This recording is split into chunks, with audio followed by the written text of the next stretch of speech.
much. We are going to turn now to Jan Crawford, who covers the Supreme Court for CBS News. Also, Rikki Klieman, our legal analyst, and CBS News correspondent Bianna Golodryga. Jan, to you first.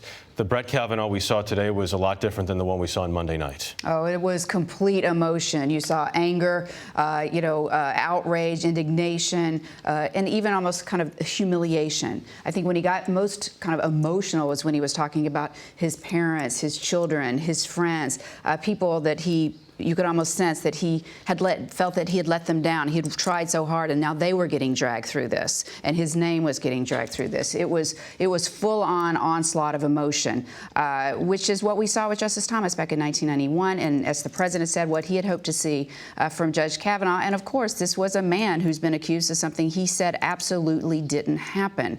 And so you would expect to see that kind of anger and outrage, and that's what we saw. And that could very well, I think, have made the difference in what this day will hold. Rikki, legally speaking, what did you make of the strategy employed by both sides? Well, I think that the Republicans had their strategy together.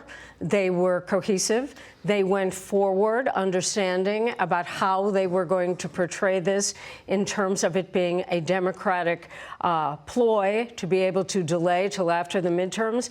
And they probably were very, very smart in the end, though I might not have thought so at the beginning of the day, to back off and have a prosecutor question Dr. Ford, not because the prosecutor was particularly effective, but it stopped them from being overbearing.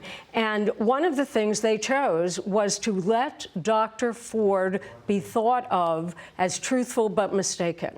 They did not go after her integrity. They did not go after her as a liar, so that she could come across in the sympathetic way that she did, and yet at the same time, they could look to Brett Kavanaugh to be able to say, I didn't do this, I never did this, this is a false accusation, it's a character assassination.